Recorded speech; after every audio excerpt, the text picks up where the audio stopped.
আগামী বছরের জন্য ৩৫ কোটির বেশি বই ছাপানো হবে। ২০১২ সালের পাণ্ডুলিপিতে বই ছাপানো হবে, তবে এখন পর্যন্ত আহ্বান করা হয়নি দরপত্র। মুদ্রণ ব্যবসায়ীরা বলছেন, দ্রুততম সময়ের মধ্যে দরপত্র আহ্বান না করলে সংকট সৃষ্টি হবে।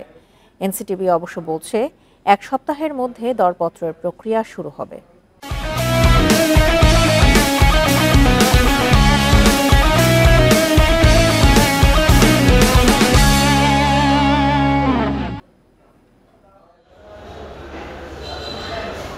নতুন শিক্ষাক্রম চালুর পর থেকেই বিভিন্ন মহলে এ নিয়ে শুরু হয় সমালোচনা। শেখ হাসিনা সরকারের পতনের পর এই শিক্ষাক্রম থেকে সরে আসার সিদ্ধান্ত হয়। আগামী বছর মাধ্যমিক পর্যায়ে ষষ্ঠ থেকে দশম শ্রেণী পর্যন্ত আগের শিক্ষাক্রম অনুযায়ী কার্যক্রম চলবে। এ অবস্থায় ২০১২ সালের পাণ্ডুলিপি অনুযায়ী বই ছাপানো হবে। কয়েকটি বিষয়ের পাণ্ডুলিপিতে সংযোজন বিয়োজন করা হচ্ছে বলে জানিয়েছে জাতীয় শিক্ষাক্রম ও পাঠ্যপুস্তক বোর্ড। এবং এখানে কিছু পরিমার্জন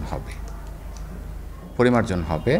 কিছু সেন্সিটিভিটি ইস্যু আছে যেগুলোকে যথাযথভাবে ঐতিহাসিক যে তথ্য উপাত্ত সেগুলো সংশোধন করা হবে, পরিমার্জন করা হবে।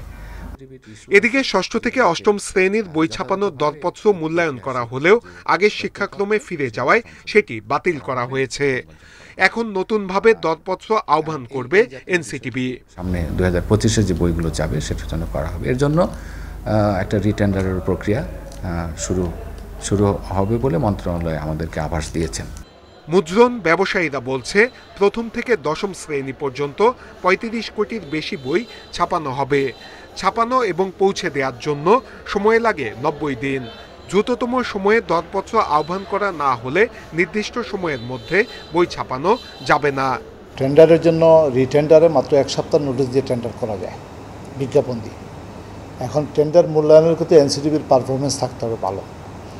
যদি এনসিটিবির ভিতর থেকে ওদের সাবোটাইজ না করা হয়, মূল্যায়নটা যথাসময়ে দ্রুত করে ফেলে, তাহলে এটা খুব বেশি দেরি বলে মনে করতেছি।